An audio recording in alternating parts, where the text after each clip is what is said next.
Hello, and thanks for joining me today. So, I just wanted to share what I picked up during the Sizzix spring clearance sale. I find that the spring clearance sale is usually uh, one of those sales where things get really deeply discounted. So, I tend to always shop the spring clearance sales on Sizzix and Spellbinders, especially. So this first one is a Tim Holtz Alterations Movers and Shapers. It's a set of two dies, and they're kind of sewing related. So there's the mannequin and the little spool of thread. So these are really fun and cool. Then this set I've seen on sale for a while, but with the clearance, it just got dropped in price again. And it's pretty neat. These are Sizzlitz dies, so they're not quite a Biggs die and they're not quite a thin metal die. But what's cool is it's the full set of uppercase and lowercase letters. You get this fun, really casual font with the little embellishment of the star that's hanging off of it. But that's like a really short little snip if you didn't want to use it with the star embellishment, or you didn't want every letter to have it, for example.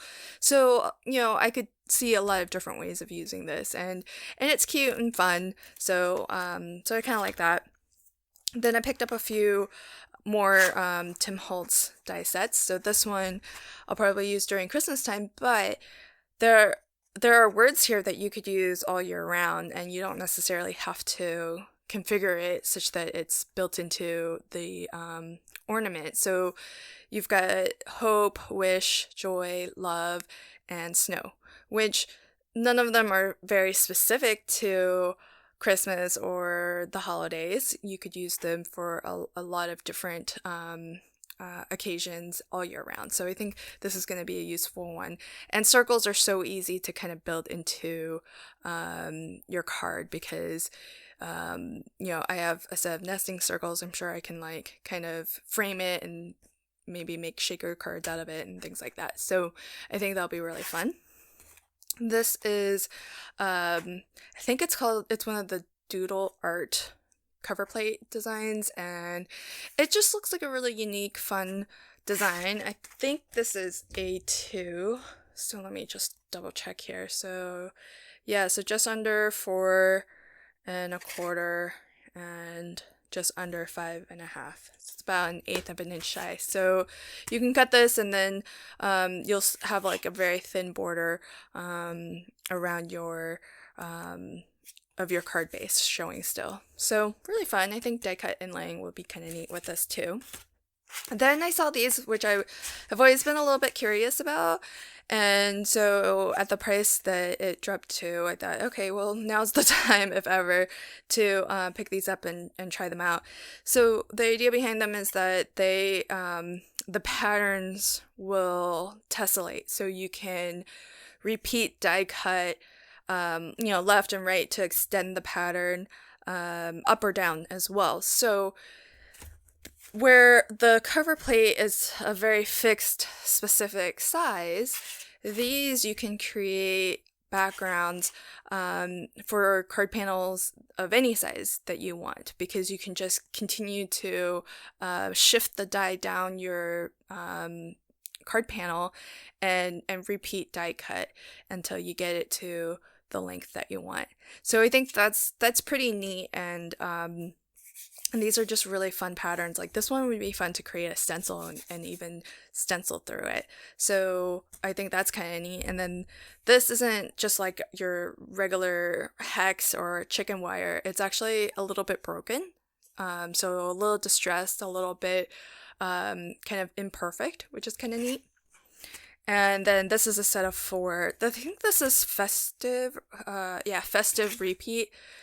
I don't think that there's anything necessarily like specific to any holiday or anything. These are just really general purpose patterns, so I think they're going to be great to use just in general. Add a little bit of texture, a little bit interest to the background of my cards and whatnot. Then I got this one. I just finished making 5 pop-up box birthday cards with the Paper Craft Society box number 15. I'll link to that in case you're curious to see it. But the reason why I picked up that kit was because it just had a different kind of size and dimension for pop-up boxes, a little bit different from how I would normally hand cut my pop-up boxes. And for the same reason, this is a little bit different to how I would normally construct one of these. So I was a little bit curious to see, how this has been designed. And it is meant to fold down flat and fit into an A2 envelope. So I thought it would be fun to just kind of try something new, especially at the price that it was at. This one is called Card in the Box Christmas, but I don't think Christmas when I look at this, but there is sort of a tree and kind of a stag or deer, but it's a very folk art, kind of Nordic pattern to it, which I really like that style. So I actually got this die set, which is from a different designer for Sizzix. This one's from Lisa Jones, but again, it has some of the same kind of style, that folk art Nordic style. And I thought, I was crossing my fingers that, scale-wise, these would play nice together. And I think that they will, because if you look at the two deers, they're roughly the same size. But one thing that I was really happy to discover about the Lisa Jones set is that, see that pattern on the little backside of the polar bear? That's not built into the polar bear die. There's actually this separate panel here that die cuts out those little pattern elements, and you can add that as an additional layer onto your animal die cuts, and then you can create your own patterns. You can put them wherever you want. If you didn't want it on the backside but more on the back or around the neck or wherever, we have the flexibility to design it however we like. Use it or not use it if we wanted to just create your standard deer silhouette without that kind of folk art look or design to it. So I didn't realize that when I bought this, and when I looked at the dies a little bit more closely, I was really pleased to see that we have that versatility. It's a little bit extra work because then you actually have to do the additional die cuts and stuff if you're going for that look. So that's the trade-off, right? But it does make it really versatile. Whereas the Linda Canase set, see, all that patterning is actually built into the die. So you'll always have that design, but if obviously if that's the look that you like, then that's a lot more convenient and easy to achieve that. But so I like that I have both, and I think that they will play nicely together, and so these will be fun to play with. And I'll definitely be making some Christmas cards in this style, so I'm excited to pull these out for that. And then this one, I am just a sucker for anytime I see anything camera related, especially Polaroid frames and SLR cameras and things like that. So this is just a really cute set. Plus, I think all of the little elements would also be fun to use in pop-up style cards as well. So just another fun one to just add to the stash. And then of course, as I said, anything camera or photo related. But I do like having dies like these because I often use them to kind of decorate my mini albums and just have those little extra embellishments or tuck spots and things like that. So here we have the SLR, and all of the stamps have a coordinating die, which I love because I'm not super great at fussy cutting.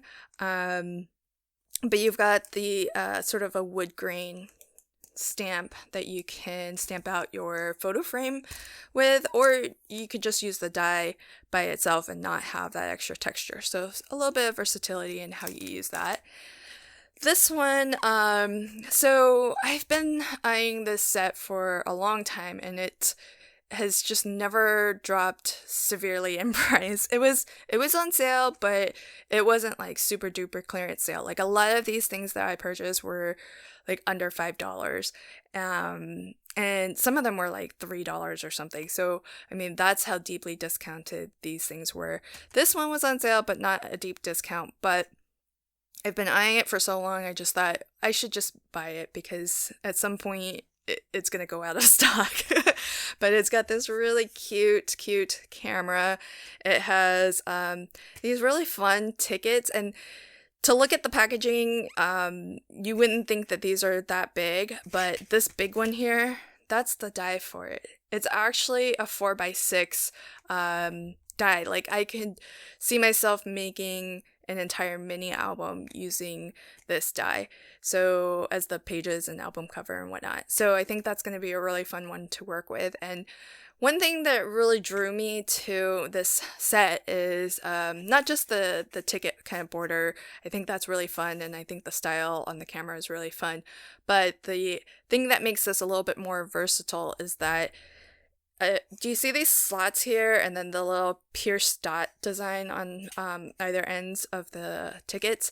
Those details are not built into the ticket die. See, that's the ticket die, and it doesn't have anything on the sides there. What's really great is that those are separate dies. So this slot, you get two slot dies, one for the smaller ticket and one for the larger ticket. You get two of these piercing dot bordered dies, again, one for the small, one for the large. So you could use that sort of anywhere you want, however you like, or not at all if you want. The slots are really convenient because imagine this was your page. You could die cut a slot from maybe your decorative matte layer. If you don't put any adhesive like right below the slot, that becomes a really fast, easy way to put a pocket onto a mini album page. So these slot dies are fantastic for that. Then this dotted kind of piercing dots, that can be used in a lot of different ways. So you could add that piercing detail just around your card base if you wanted. You can create a frame or you can put it into any kind of pattern that you want, which is really great. And if you wanted to actually create that style of ticket where you're meant to kind of tear off a section, instead of putting it as a border element, you could put it like maybe a third of the way in, and kind of design a little ticket where, the bottom portion is meant to be the portion you tear off and keep as a, keepsake, and then the other one's what you turn in. Or you could even do that perforation and even tear it, and it can become two sort of decorative elements. So you can design the thing in full all the way across, put the piercings down one section, and actually tear it in two and put one half here and the other portion somewhere else. You could also use these perforations as a place to kind of have your card recipient, or if you're making like a gift box, to have it actually tear open, like cut a little thumbnail slot and have perforations on either end so that they can actually tear and open. It's kind of a tearaway tab. So a lot of different ways that you can use this, and it makes it really versatile that they didn't build it into the tab dies. So you can use it in a lot of different ways, even outside of this specific set. So that's a fun one. This is a Biggs die, and I really love, mini albums and traveler's notebooks and stuff like that, especially as a Biggs die, because I like creating my covers out of heavyweight chipboard, and I'm starting to use matte board more too, and these Biggs dies are really fantastic for cutting through those thicker materials. So this is one that I rarely see on sale even, but it was super clearance down, and so I thought it would be a fun one to pick up and try out. The spine, so this does include the spine, the cover, and I think you use the cover as the pages as well. And then it's got some extra kind of tabs and little accessories and stuff.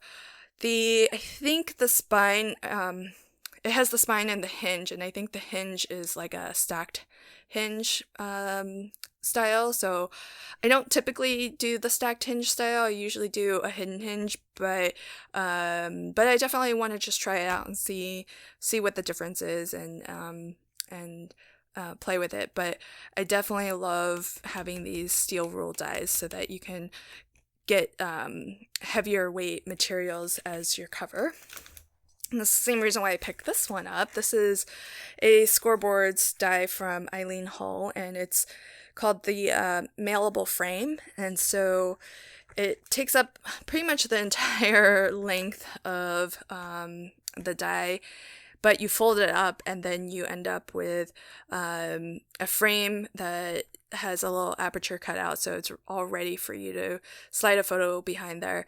Now, the aperture that's cut here is, I did measure it to be 2x3, so that's a rather small opening, I think, but I think it'll still be a very useful, fun die, and plus, it's a really good size, so I could probably make mini album covers out of this too, and it's already got kind of the built-in frame where, you know, if you give it as a gift, it's a nice way for the gift recipient to kind of personalize their mini album, and they can slot in their own photo on the cover. So that's what I got during the Sizzix spring clearance sale. So thanks so much for letting me share with you, and hope everybody's doing well. Have a fantastic day and happy crafting. Bye.